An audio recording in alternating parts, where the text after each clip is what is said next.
And it was really exhausting to just say to myself all the time, oh, I want to get to that, or have people mention it and be like, oh, well, I own it, but I haven't read it. And it was just like, well, just read it. Like, I don't, it's like kind of like Nike, just do it, just read the book. That's Brianna, the creator of Radreads. My name's Brianna. I use they, them. And I run a booktube channel that for a while was called Brianna's Library, but I've since changed the name to Radreads. A lot of comrades out there are struggling to read more. Because YouTube videos are great, but they're really just a supplement to reading those cold hardcover classics. The eternal quest to read more can get kind of neurotic, but we've got to figure this out together because it's based on a real need. We all really do need to read more. And there's plenty of inspirational stories going around, right?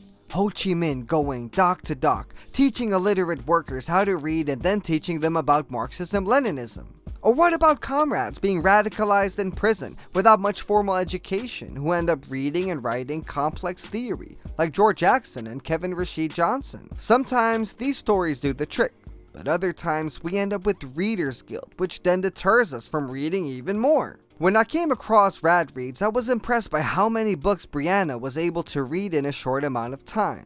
I thought, you know what, I gotta reach out to this comrade to find out the secret to this level of reading discipline. To my surprise, just a couple of years ago, they were barely reading at all. I had, at the time, from what I had owned, like less than 2% had been read, and that irked me. So I was like, okay, we gotta get going. So I just started in 2017. I was like, we can't make any more excuses for this stuff. And they were at a point we're all familiar with. So many unread books. Finding the motivation to getting started often isn't the problem. It's sustaining that drive.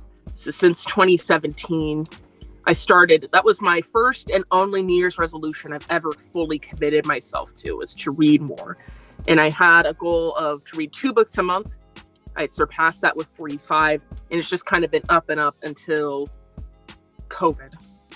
And I've been struggling with my reading since that, this kind of stress I've not been used to. So how the hell do you start with reading 2 books a month and end up with 45? What's the magical solution? I think a lot of it was the fits, especially, is just, just grabbing anything that looked remotely interesting, kind of like a magpie, anything shiny. So I used to go to a library and just grab like a shit ton of graphic novels and go through that, and I would read. I oddly enough found what kind of fiction I really, really like, which does not match what I usually talk about, which is like detective fiction.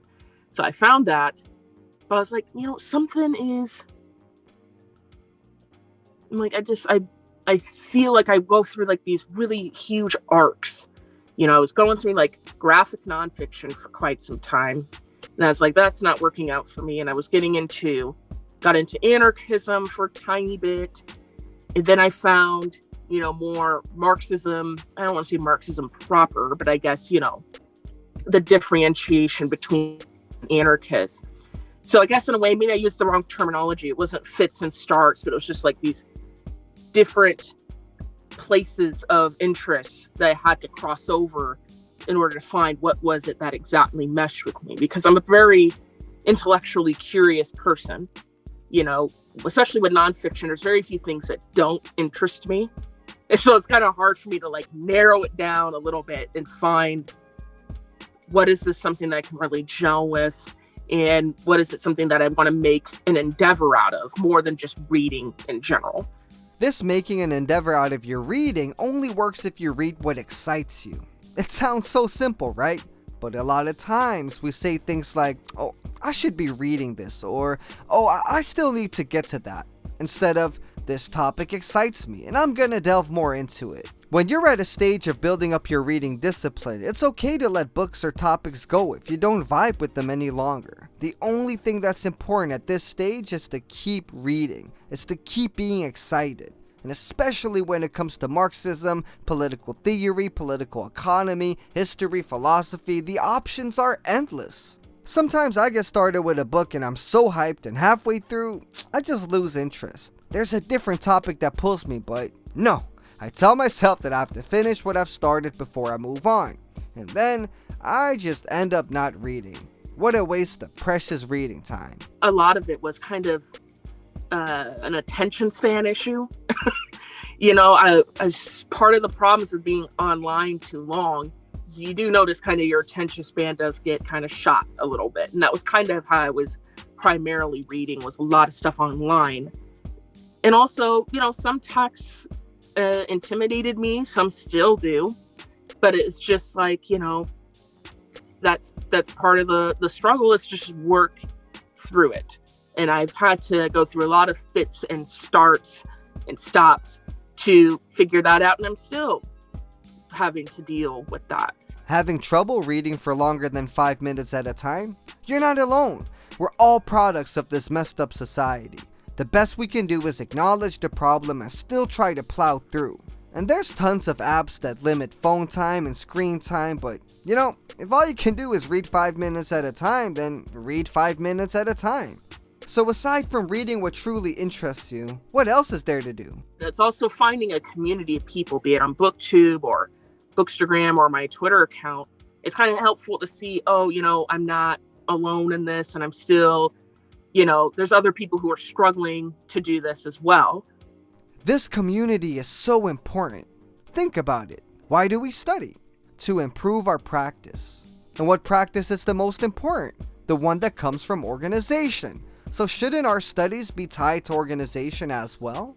Historically, study groups have always been essential to the revolutionary process. The most successful revolutionary parties, from the Bolsheviks to the Chinese, came from nerds being nerds, geeking out over revolutionary books together and then seeing how they could implement it.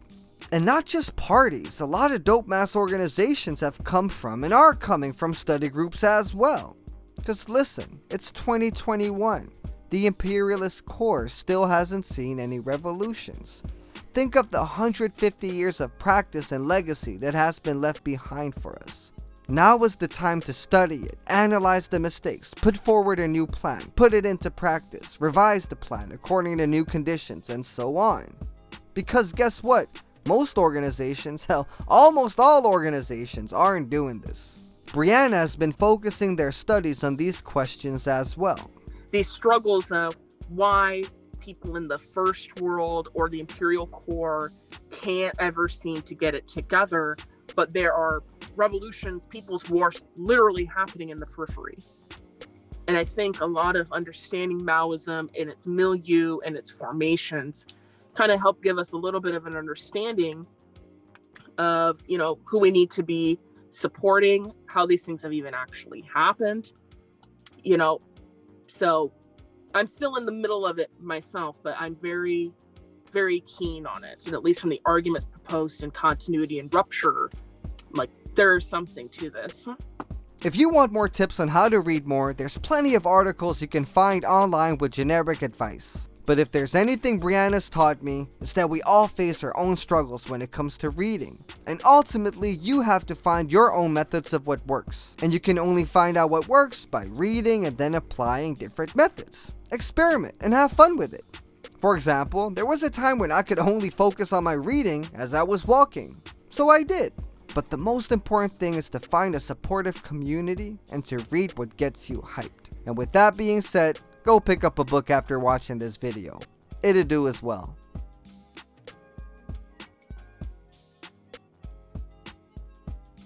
Thank you so much to Brianna from Radreads for coming on and telling me their not so secret reading secrets. Links to their channel and social media are in the description.